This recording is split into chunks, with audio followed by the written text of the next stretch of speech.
Saint Martin নিয়ে নতুন পরিকল্পনা অন্তর্বর্তীকালীন সরকারের। সেন্ট মার্টিন দ্বীপে প্লাস্টিক বোতলের পানির পরিবর্তে বিকল্প উপায়ে খাবার পানি নিশ্চিত করার উদ্যোগ নিয়েছে সরকার। পাশাপাশি বর্জ্য থেকে বিদ্যুৎ উৎপাদনের মাধ্যমে সমন্বিত বর্জ্য ব্যবস্থাপনার যুগেও প্রবেশ করতে যাচ্ছে এই দ্বীপটি। এই প্রকল্পের আওতায় থাকবে দ্বীপের সমস্ত বর্জ্য সংগ্রহে পরিবেশ বান্ধব পরিবহন, এটিএম কার্ডের আদলে বিশেষ কার্ডের মাধ্যমে নিজেদের ইচ্ছে মতো নেওয়া যাবে খাবার পানি।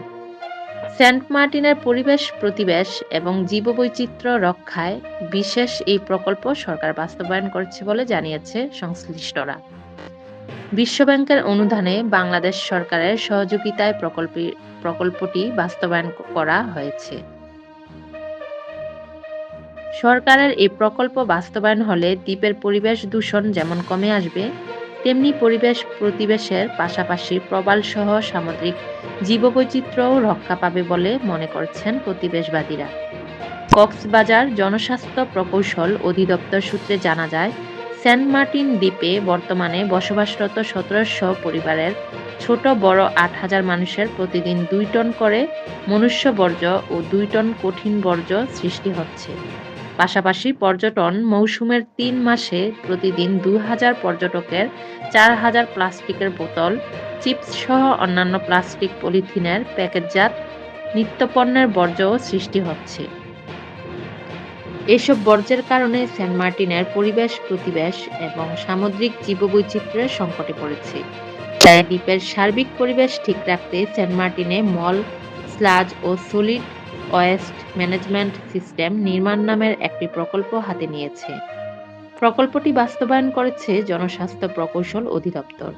ইতিমধ্যে প্রকল্পটিকে ২ ভাগে ভাগ করে টেন্ডারের মাধ্যমে turn builders, wind dot limited ও ওয়াটার বার্ডস লিমিটেড নামের ৩টি ঠিকাদারি প্রতিষ্ঠানকে কার্যাদেশও দেওয়া হয়েছে।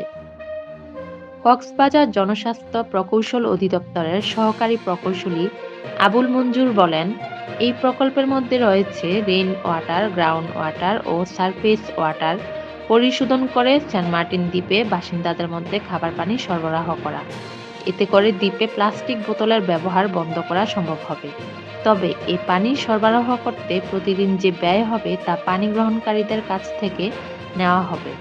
পানিগ্রহীতারা এটিএম কার্ডের আদলে বিশেষ কার্ডের মাধ্যমে ন্যূনতম ধার্যকৃত মূল্য দিয়ে নিজেদের ইচ্ছেমতো খাবার পানি নিতে পারবেন।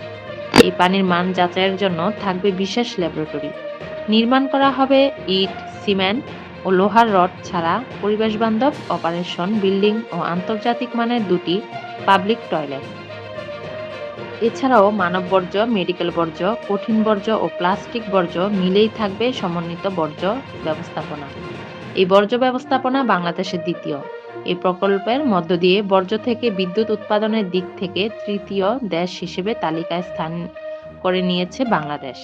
এর আগে প্রকল্পটি পরীক্ষামূলকভাবে কক্সবাজারের উখিয়া রোহিঙ্গা আশ্রয় শিবিরে চালু করে সফলতা আসে। প্রকল্পটি আগামী জুন মাসে শেষ হওয়ার কথা রয়েছে। প্রকল্পের আওতায় বর্জ্য থেকে বিদ্যুৎ উৎপাদন করা হবে জানিয়ে কক্সবাজার জনস্বাস্থ্য প্রকৌশল অধিদপ্তরের সহকারী প্রকৌশলী আবুল মঞ্জুর বলেন, সেন্ট মার্টিন দ্বীপের প্রাকৃতিক পরিবেশের ভারসাম্য রক্ষায় গুরুত্বপূর্ণ ভূমিকা রাখবে। ঠিকাদারি প্রতিষ্ঠান টার্ন বিল্ডার্সের ব্যবস্থাপনা পরিচালক স্থপতি নাহিদ আল হাসান বলেন, ইতিমধ্যে আমরা কার্যাদেশ হাতে পেয়েছি। মালামাল পরিবহনে সামান্য জটিলতা রয়েছে, তা সমাধান করে দ্রুত সময়ের মধ্যে কাজ শুরু করব। বাংলাদেশ পরিবেশ আন্দোলন কক্সবাজারের সাংগঠনিক সম্পাদক এইচ.এম. নজরুল ইসলাম বলেন, বর্তমানে সেন্ট মার্টিনে যখন সর্বত্র পরিবেশ ধ্বংসের কার্যক্রম চলছে, ঠিক সময়ে সরকারের এমন উদ্যোগ প্রশংসনীয়। আশা করি সরকারের পরিবেশ বান্ধব এই প্রকল্পটি দ্রুত বাস্তবায়ন হবে। পরিবেশ অধিদপ্তর ও একাধিক পরিবেশ সংগঠনের সূত্রে জানা যায়, জীববৈচিত্র্য রক্ষায় পরিবেশ অধিদপ্তর ১৯৯৯ সালে সেন্ট মার্টিনকে পরিবেশগত সংকটপন্ন এলাকা ঘোষণা করে। পরিবেশ অধিদপ্তর ও একাধিক পরিবেশ সংগঠন সূত্রে জানা যায়, জীববৈচিত্র্য রক্ষায় পরিবেশ অধিদপ্তর ১৯৯৯ সালের সেন্ট মার্টিনকে পরিবেশগত সংকটপূর্ণ এলাকা ঘোষণা করে। সর্বশেষ ২০২৩ সালের ৪ জানুয়ারি বন্যপ্রাণী আইন অনুযায়ী সেন্ট মার্টিন সংলগ্ন বঙ্গোপসাগরের ১,৭৪৩ বর্গ কিলোমিটারের এলাকাকে সংরক্ষিত এলাকা হিসেবে ঘোষণা করে পরিবেশ মন্ত্রণালয়। সেন্ট মার্টিনের জীববৈচিত্র্য রক্ষায় সর্বশেষ ২০২০ সালের আগস্টে সেখানে প্রথম পর্যটক নিয়ন্ত্রণের উদ্যোগ নেওয়া হয়েছিল। সরকারের তরফ থেকে গবেষণা সংস্থা সেন্টার ফর ইনফরমেশন সার্ভিসকে একটি সমীক্ষা করার দায়িত্ব দেওয়া হয়।